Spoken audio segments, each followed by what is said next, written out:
¿Por qué se le dice bicuspidia? Tiene 3. Exactamente. 1, 2, 3. Y la mitral tiene 2 válvulas. Mitral, bicuspidia. La que mayor afectación tiene por la fiebre reumática es la válvula mitral. Entonces es de la que vamos a hablar. ¿Listo? Dentro de lo que habíamos desarrollado, la válvula mitral bien podría quedar mixta, como una estenosis o como una insuficiencia valvular. Entonces, dentro de esta válvula capilar, en esta primera parte, vamos a tocar lo que es la estenosis, el cierre, ¿no? El engrosamiento de lo que llega a ser,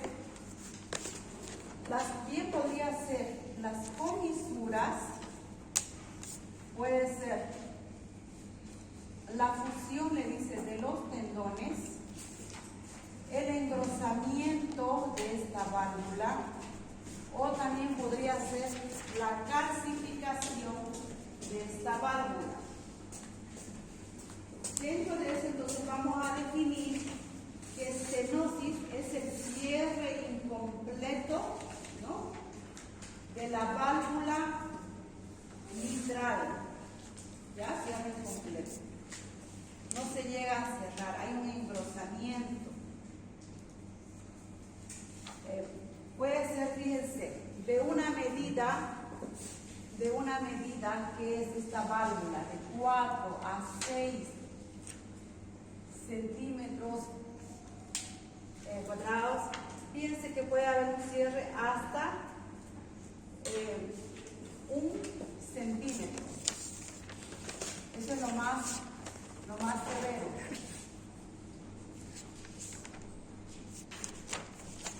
¿Cuál es la causa?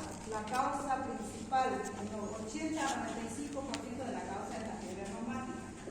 Considerando que la fiebre reumática es de origen bacteriano por el grupo beta hemolítico, el grupo A beta hemolítico, entonces es la secuela que llega a quedar. Pero también pueden haber causas hereditarias, puede haber causas de alteración de enfermedades de colágeno como el lupus, puede ser también de causas congénitas.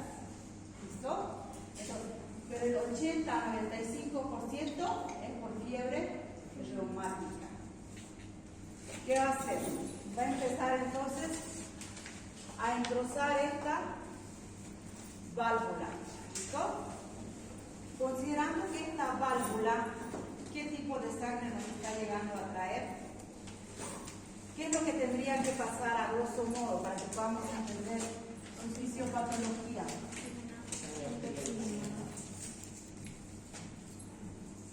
Exactamente.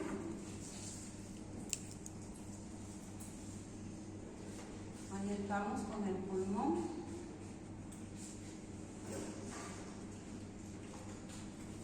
Este sería el pulmón izquierdo. El derecho, estamos en lo que es la pared posterior de la aurícula izquierda. ¿Sí? Entonces, toda la sangre que ha llegado por lo que es la arteria, por la arteria aorta,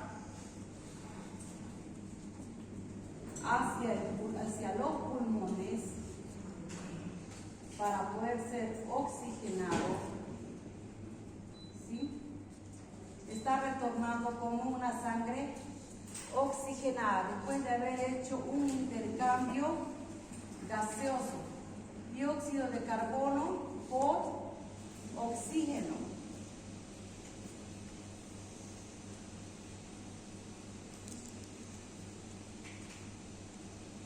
Ok, ingresa toda la sangre, pero si esto está cerrado,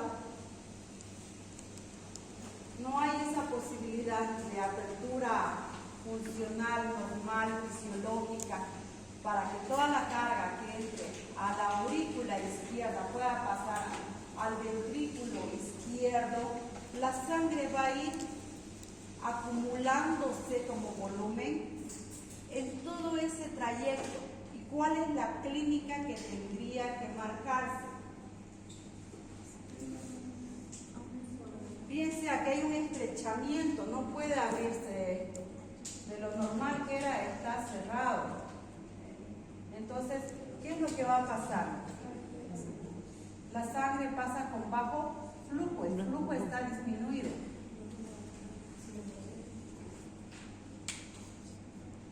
La sangre igual, o sea, cada minuto, cada frecuencia, cada contracción, cada sístole y diástole hay un movimiento de volumen, de carga, descarga.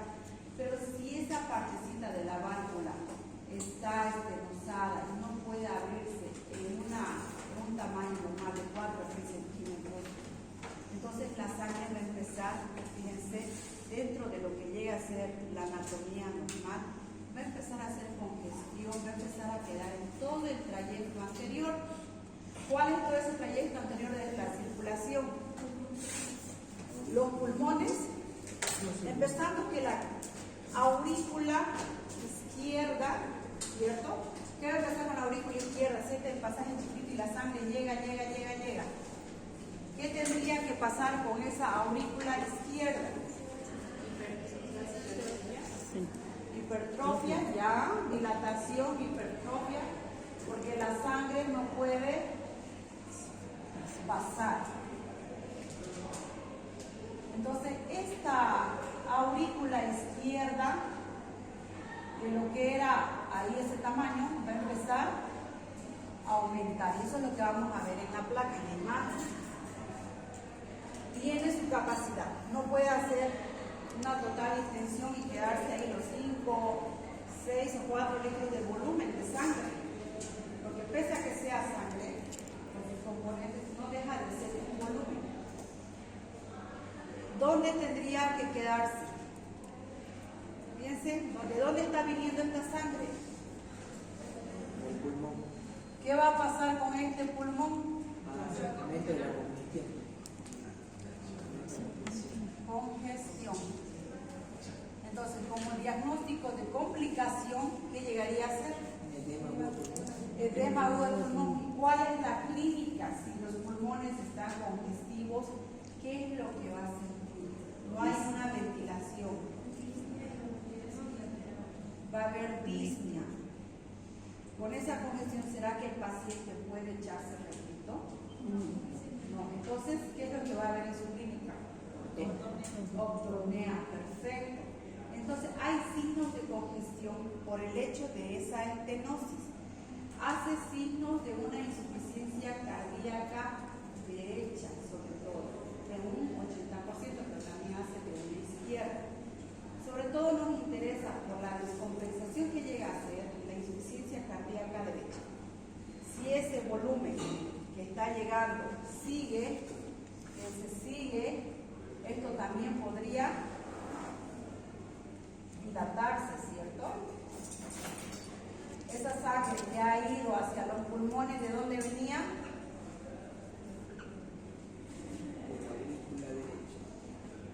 De la aurícula derecha. Y esta aurícula derecha recoge la sangre de todo el cuerpo, son las venas. Vena cava superior, por acá va la vena cava inferior. Entonces la sangre va a ser un retroceso, no va a poder tener una circulación adecuada. Va a quedar volumen excedente haciendo lo que es una clínica de sobrecarga. ¿Ya? Entonces, fíjense que esta etiología de una estenosis mitral nos ha ocasionado signos de sobrecarga de volumen tanto cardíaco como pulmonar, dándonos, ¿no?, una dilatación de la aurícula izquierda, ¿sí?, como también una congestión pulmonar. Dentro de las manifestaciones clínicas, entonces, ¿qué vamos a tener?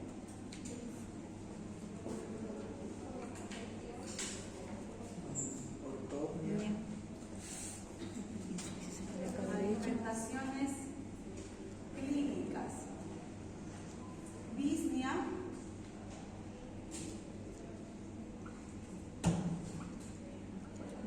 ortopnea, Taquicardia, ya, taquicardia. ¿Por qué taquicardia? reflejo. Taquicardia refleja también por disminución del gato que le llega al ventrículo izquierdo. En realidad, más sí, es un tipo de taquicardia, pero tipo arrítmico, llega a presentar una fibrilación auricular, sobre todo en jóvenes de crisis. O sea, por la sobrecarga que hay en la aurícula izquierda, en cada contracción, en cada sístole que quiere hacer, hay poca fuerza cardíaca. Entonces, ese cronotropismo está alterado y empieza a hacer contracciones, ¿no?, seguidas, pero no llega a alcanzar un ritmo regular. Entonces, nos va a marcar, dentro de lo que llegaría a ser la traducción de un electrocardiograma, muchas ondas P relativo a lo que llegaría a ser las contracciones de la aurícula izquierda, relativo también a su crecimiento. Sí nos va a dar.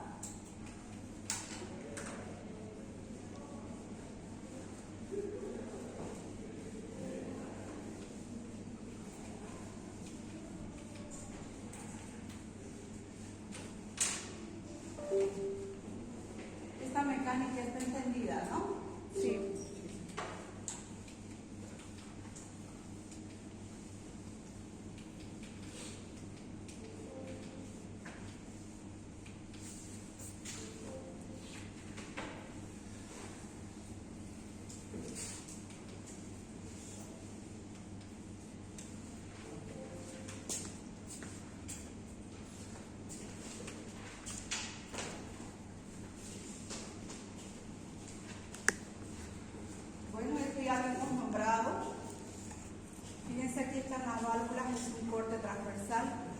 ¿Ves? Relativo a lo que llegaría a ser las válvulas bicuspidias, fíjense cómo tiene el cierre, hay un engrosamiento de las válvulas. Entonces, el hecho del engrosamiento y de la calcificación hace que tenga un déficit en la elasticidad de la apertura valvular. Es una valvulopatía frecuente. Entonces, ¿qué es lo que vamos a encontrar aquí? ¿No? Estrechamiento de la válvula que llegaría a ser la estenosis. Insuficiencia es lo contrario, que va a ser la siguiente clase. Estenosis entonces es el estrechamiento o cierre y se va a clasificar entonces de acuerdo a las medidas que estaba colocando. Puede cerrarse, fíjense, a tal extremo que necesita procedimientos quirúrgicos, recambios valvulares. Este paciente entonces tendría muchas complicaciones tipo cardíaco, ¿no? Es la falta de la apertura completa de la válvula, por lo que se dificulta el flujo anterior de la sangre. O sea, no deja pasar la sangre en su flujo normal. ¿Y esto qué es lo que va a ocasionar? Ocasiona que la aurícula izquierda tenga que tener entonces alteraciones en la diástole ventricular. Dentro de la etiología, hemos nombrado entonces la más frecuente, 80 a 90, casi hasta 95% de la valvulopatía reumática. ¿De qué se trataba la válvula reumática? De la fiebre reumática. ¿Causada por qué bacteria? Ok, que es una bacteria gram positiva, ¿sí? Con característica de andar en conglomerado lineal de cocos, calcificaciones de la válvula y anillos, mixoma auricular, estenosis congénita, colagenopatía, las leucemias, los lupus eritematosos, entonces ocupa una de las primeras enfermedades dentro de estas colagenopatías. Formaciones de trombos que pueden adherirse a lo que llega a ser las valvas a la altura de las comisuras, vegetaciones bacterianas, mayormente esto es a causa de las endocarditis, o sino de trombos sobreinfectados de septicemias que llegan dentro de lo que es la cavidad y llegan a adherirse a este espacio valvular. Entonces, dentro de las generalidades les dice, hay un predominio de las lesiones valvulares reumáticas predominantes en el corazón izquierdo, Mayormente el lado derecho relativo a las valvulopatías llegan a ser congénitas. Entonces estamos hablando de lo que son las valvulopatías tipo tricuspidia, tipo aórtica, llegan a ser la mayoría congénitas. La valvulopatía mitral, la válvula mitral, se afecta en un 85% de los casos, ¿ya? Por eso es que la estamos tocando. Y la próxima clase está, repito, la insuficiencia de la válvula mitral. Es una enfermedad que bien alguna vez puede darse inicio con una insuficiencia, estar engrosado, pero a la vez tener la dificultad de hacer cierre. En cambio, ahorita estamos hablando exclusivamente de la estrechez de esta válvula, ¿ya? Entonces, hay una inflamación, esta es una válvula normal con sus haces. Hay una inflamación recurrente, engrosamiento de las válvulas, calcificación, lo que habíamos hablado, fusión de las comisuras, engrosamiento y acortamiento de las cuerdas tendinosas, estrechamiento de la válvula, como si fuera un embudo o una boca de pez, ¿no? Chiquito.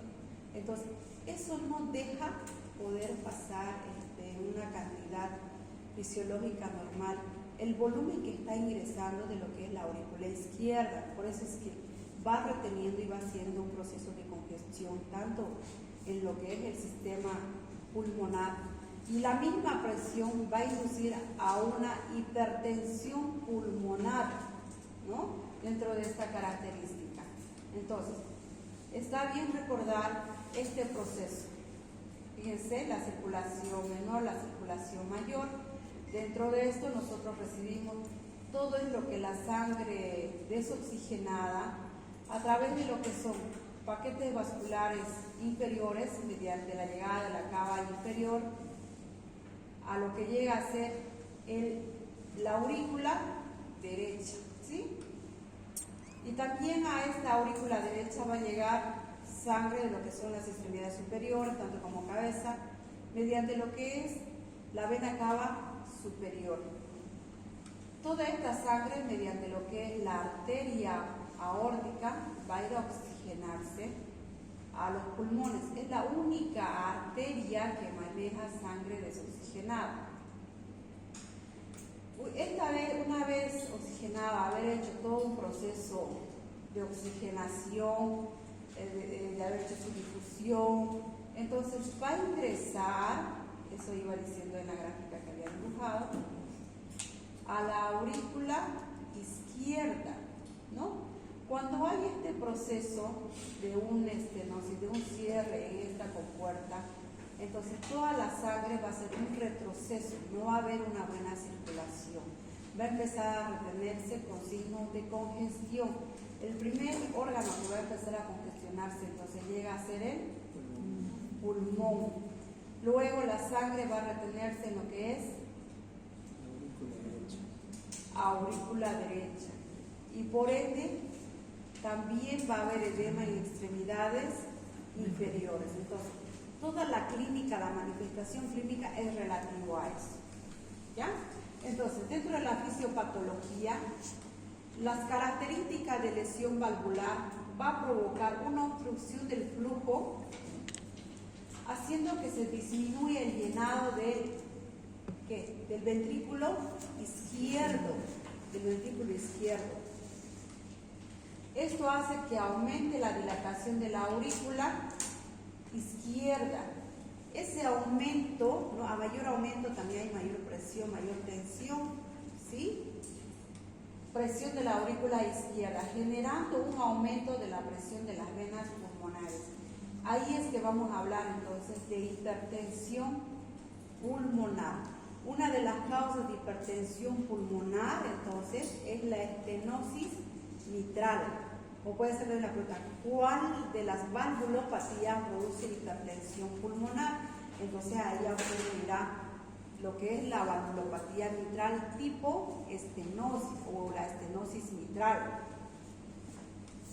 Una hipertensión pulmonar entonces va a llevar a un edema pulmonar o congestión pulmonar. Entonces, cuando hay una congestión pulmonar, la clínica entonces ya está marcada. Hablamos de disnea, hablamos de ortornea, ¿no?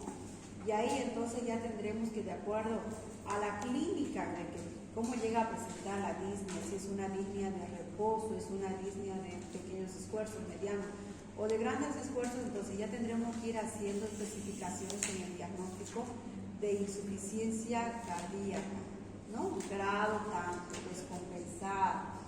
Todo eso aumenta entonces la presión del lado derecho del corazón, produciendo una insuficiencia cardíaca derecha. Mayormente las insuficiencias cardíacas derecha, tiene la característica y la diferenciación entre la que es la izquierda, que la derecha netamente es congestiva, de volumen, de retención de volumen, ¿ya? Y en cambio la izquierda no, es lo contrario. Puede haber una insuficiencia cardíaca izquierda, tener disnea, ¿no? Tener otro tipo de clínica, pero no es en relación a ganar peso, a hacer volumen, a retención de volumen, no es.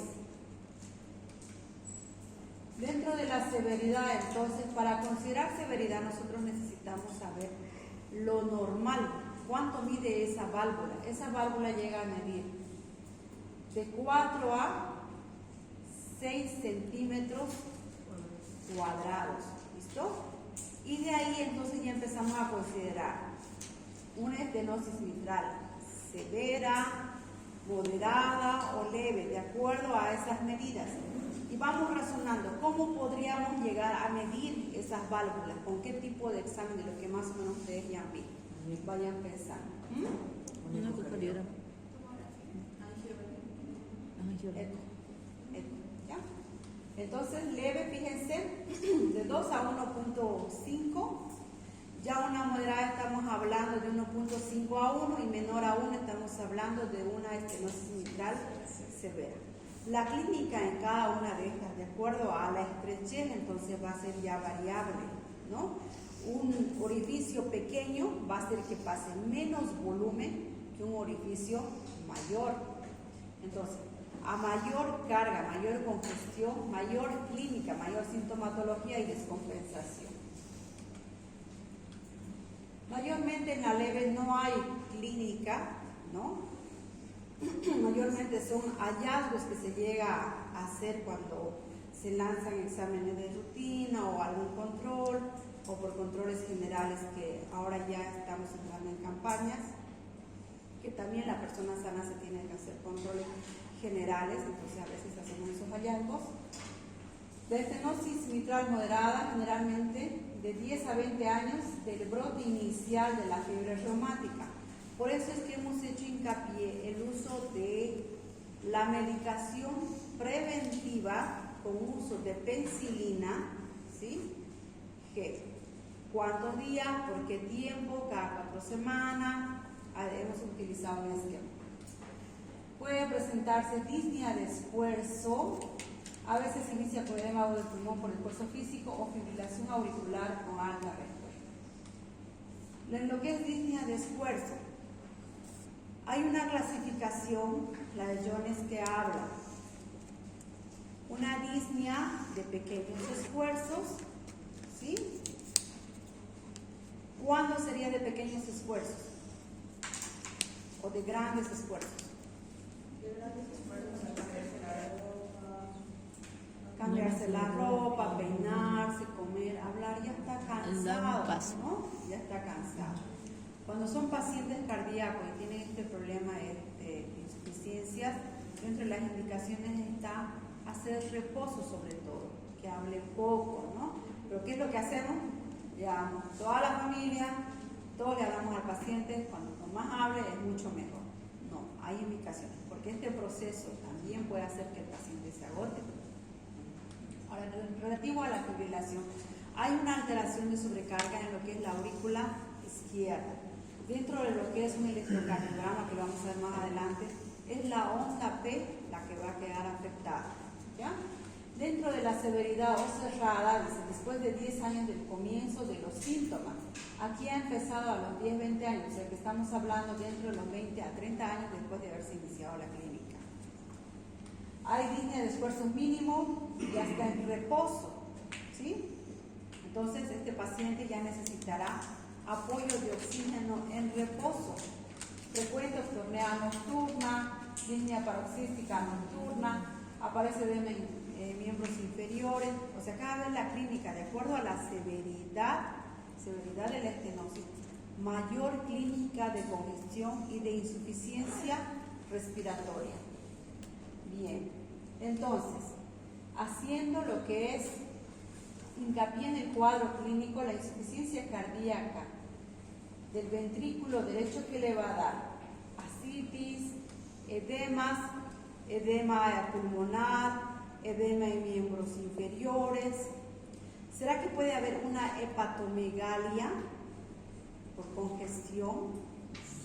Sí, Puede, claro que puede. Por eso es importante hacer un examen general, rutinario, segmentario, minucioso, porque pese a que estamos hablando de la parte cardíaca, podemos encontrarnos con una hepatomegalia, ¿no? Dolor. Aunque no crean, todavía lanzamos tomografías, estudios que ven el cirujano, hay dolor abdominal. Y lo único que necesitamos son unas tabletitas de diuréticos para poder bajar la congestión.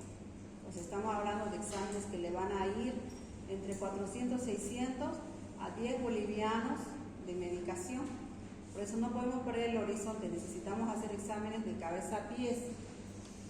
Relativo a los síntomas típicos de la insuficiencia cardíaca izquierda, induce a una insuficiencia cardíaca izquierda porque hay una alteración de lo que llega a ser la aurícula izquierda, ¿no? Entonces, ¿qué va a haber?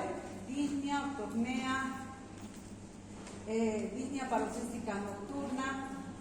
Sobre todo nos quedamos con la clínica de insuficiencia cardíaca derecha. En la exploración física, ¿qué es lo que va a haber en este paciente? A la inspección, considerando que es una estenosis mitral grave, en la insuficiencia cardíaca derecha con disminución del gasto cardíaco, entonces va a haber frialdad cutánea, cianosis periférica, no está llevándose sangre oxigenada, ¿no? Se está reteniendo volumen, la sangre oxigenada está quedando.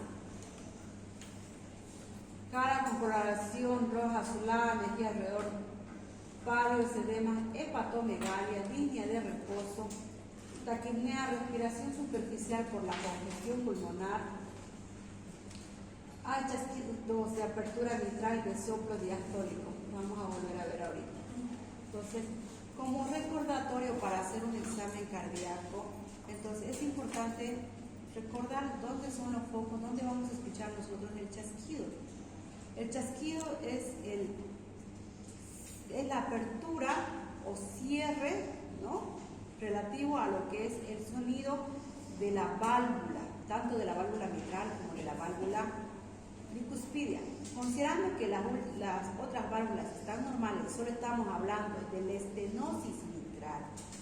En el momento de la apertura hay un sonido y también del cierre. Del cierre, ¿en qué momento se da? ¿En diástole o en sístole? Diástole, ese es el primer ruido, chasquido, ¿listo? Es el sonido que vamos a escuchar. En relación a los focos, entonces, fíjense dónde vamos a encontrar con el estetoscopio el foco mitral. ¿Qué espacio es este? Quinto. Quinto espacio, a la altura de la línea medio clavicular, quinto espacio. Foco tricuspidio, estamos casi al ápex.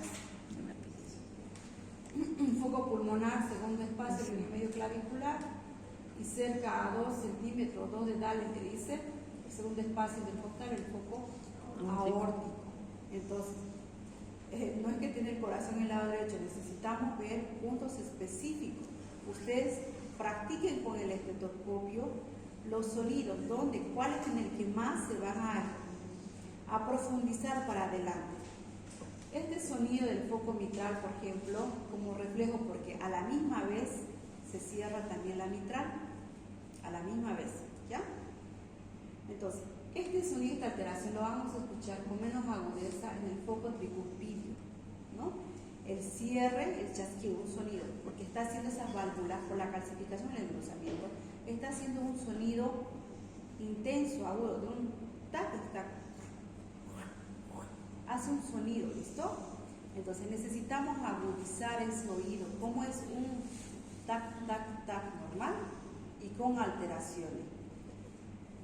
Vayan buscando un estetoscopio. Ya les dije que no necesitan un estetoscopio de la última gama. Uno sencillo, excelente, ¿listo? Pero vayan afinando oído. Dentro de la exploración, entonces, el primer ruido fuerte debido a la válvula de cierre con gran rapidez. Desaparece al haber calcificaciones. Cuando hay engrosamiento, entonces vamos a escuchar este ruido. En vez de un tac, vamos a escuchar un ruido, un chasquido. Tal cual, como si es un chasquido, lo vamos a escuchar. ¿Ya? Entonces, ya de ahora hay tanta tecnología en YouTube.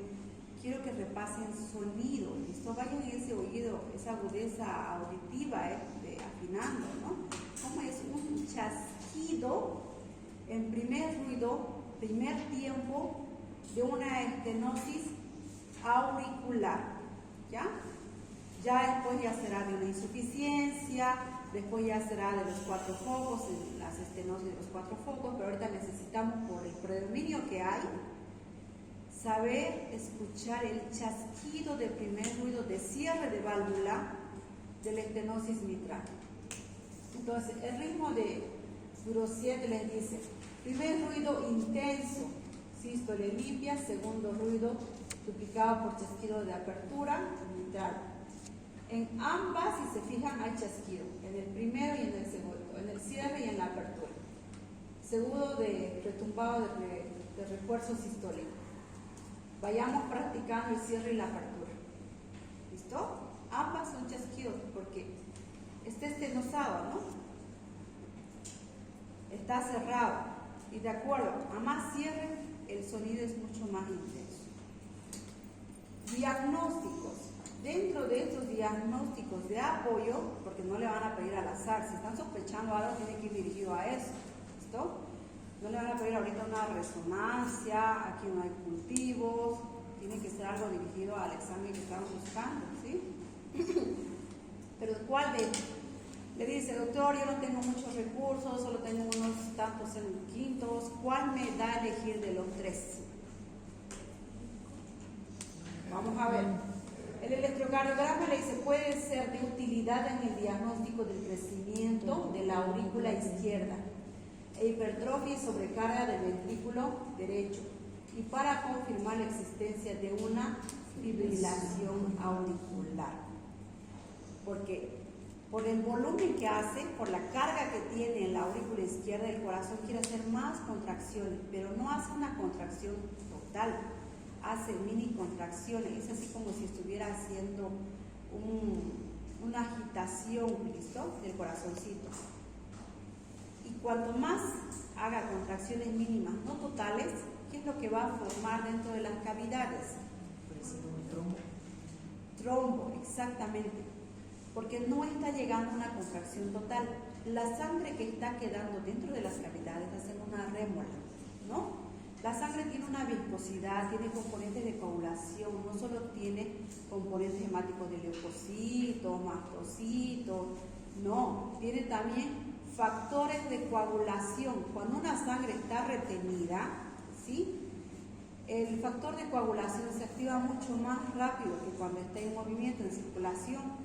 Por eso es que cuando se viaja dentro de las causas para hacer una trombosis de miembros inferiores es tener vuelos prolongados, por el hecho que está en sedentarismo, porque está quieto, inmovilizado, ¿cierto?, en un espacio, no está en movimiento. Entonces, dentro del corazón, si el corazoncito no está haciendo una contracción total, la poca sangre que está quedando está haciendo rémora, está empezando a formar coágulos. La radiografía, ¿qué nos va a ayudar la radiografía a determinar? Cardiomegalia. Es fundamental para la evaluación de la circulación y congestión pulmonar también. Y es de utilidad para apreciar el tamaño de la aurícula izquierda, ventrículo derecho, tronco de la arteria pulmonar. Entonces, esto nos va a llegar a determinar si ya hay una complicación, pues, ¿no? Y si está congestivo. Piense que dentro de las causas de insuficiencia respiratoria hemos hablado que no solo son de causas pulmonares o cardíacas, pueden haber varias causas. Pero apuntando a esto es necesario. Entonces, ¿qué es lo que vamos a encontrar si fuera congestivo? ¿Qué características? Ya hemos hablado de eso en edema agudo del pulmón. ¿Qué característica tuviera esas placas radiográficas? Aumento de la trama vascular, ese delirio pulmonar. Ya, son las famosas alas de mariposa, ¿no? En vez de hiperclaridad va a haber opacidad, unos ramilletes finitos, delgaditos, pero como es sistémico, ¿cierto? Porque no solo está haciendo una función para la mitad del cuerpo o para la mitad del otro cuerpo, está haciendo una función completa, entonces se va a traducir al ser sistémico en ambos pulmones. Se va a ver como unas pequeñas alas de mariposa, ese es el infiltrado de congestión pulmonar. Aparte de lo que nos va a ayudar a determinar. Ahora, el examen del ecocardiograma es el que nosotros vamos a elegir, si nos dan a elegir a cuál le da la prioridad, pues, ¿no? Para determinar, para hacer el diagnóstico. Y este es otro examen. ¿Cuál es el examen que nos determina la estenosis mitral? El ecocardiograma. Es el procedimiento diagnóstico de excelencia. Me encanta esa palabra, excelencia. Suena bien. Confirma el diagnóstico con gran sensibilidad, da una buena imagen de la válvula y el aparato subvalvular, estima el área valvular, estima quiere decir que hace la medida, y su gradiente transvalvular, ¿no? Las características. Entonces, este es el examen que nos llega a determinar si hay una estenosis o no, y nos da las medidas de las paredes de las cavidades. Ok, fíjense una cardiomegalia, ¿sí? Aquí está ligeramente congestivo, la trama vascular, tendría que verse en negrito, pues, ¿no? Translúcido, los negritos le decimos translúcido, radio opaco le decimos a lo blanco, a lo revés, que hablamos en medicina. Ecocardiograma, piedra angular para el diagnóstico de estenosis mitral. ¿Permite que evaluar? Grado de estenosis. Evalúa la posibilidad etiológica y severidad hemodinámica, lo complicado que es. Complicaciones: embolismo, insuficiencia cardíaca, fibrilación auricular, endocarditis infecciosa. Ahí está la formación de coágulos. Una vez formados los trombos puede llegar a fluir, ¿no?, a cualquier segmento del cuerpo. Dentro de eso la afinidad es por lo que es la cabecita, el tejido cerebral, y ahí vienen los accidentes cerebrovasculares, donde puede un pequeño coágulo enclavarse, ¿no?, a una pequeña arteria y hacer un infarto cerebral, ¿no? El accidente cerebrovascular isquémico sobre todo. Entonces, toda esa área isquémica se va a traducir bien como una hemiparesia, de acuerdo a la gravedad, o una plejía. Si se llega a revertir dentro de las 48 horas, probablemente quede con mínimo secuelar. Pero si no se logra revertir, va a quedar con secuelar, pues, ¿no? Va a quedar con un hemicuerpo paralizado, con hemiparesia, va a tener que andar con apoyo. Y solo de esta causa. Este es un ritmo sinusal normal, donde tenemos que la onda P, ¿qué más? Por eso. Q, R, S, y la onda T. T. Y aquí, ¿cómo estamos viendo? Estas onditas que ustedes ven, sobre todo, son las ondas P, ¿ya? P, P, P, P, P, P, P, porque hay mayor contracción de la aurícula izquierda, ¿no? No está llegando a una cabalidad de total de hacer una contracción. Vamos a ver por acá otra más. La estenosis mitral es la causa más frecuente de la fibrilación auricular en pacientes jóvenes. O sea, les dice una onda y les dice dentro de que tiene una característica de sierra, ¿listo? De sierra mecánica. Fíjense los dientecitos. Pero hay un complejo QRS y tenemos todo lo que es Las ondas T es relativo a lo que llegaría a ser la aurícula izquierda, hipertrofia, ¿no? Las contracciones irregulares arrítmicas, muchas ondas T. Ti, ti, ti, ti, ti, ti. Esto puede llegar a más de 200, 150 necesitamos llegar a revertir. Bien con las paletas o solo con medicación. ¿Cuándo llegamos a hacer una reversión eléctrica? Cuando hay hipotensión arterial. Puede llegar a esa severidad, entonces esa no es con medicamento. Cuando todavía tiene una presión estable, podemos hacer impregnación de amiodarona, hacer bolos según kilopeso y llega a revertir en el transcurso de 1 hora, 2 horas, llega a un ritmo normal. Pero si es que no hay una presión arterial, hemodinámicamente está inestable, ¿no? Mayormente son los casos ya los crónicos, como que el cuerpo ya tiene una adaptación, cierto tipo de adaptación. Entonces ahí empezamos primero que a dormirle un poquito al paciente, ¿ya? A hacerle una inducción, una pequeña sedación y paleteamos. Sincronizado o no sincronizado. Sincronizado. Quiere decir cuando busque, cuando detecte la maquinita, cuando se le ponga las palas, cuando detecte un complejo QRS va a lanzar entonces, ¿listo? Cierta cantidad de voltios para que pueda regularizarse. Ahí está la onda P, miren de bonita. Este es el electro que necesito que... Esto me dibujaron, ¿no? Después yo voy a pedir. Pedí 10 de estos pedí, ¿no? Hágame de 5. 1, 2, 3, 4, 5. 5, 10. ¿Cómo es el diagrama normal de un electro? Onda P, complejo QRS y la onda P. Entonces la onda P es la que va a determinar esta alteración en una estenosis mitral. Tratamiento médico. Considerando que hace sobrecarga, necesitamos disminuir volumen, dieta hiposódica, reposo, profilaxis antibiótica, digitales, bajar la frecuencia cardíaca, beta bloqueantes en caso de que hubiese una taquicardia, ¿no? Y diuréticos para bajar el volumen. De las medicaciones vayan aprendiéndose 2 hasta 3 de cada una, hay infinidad, ¿listo?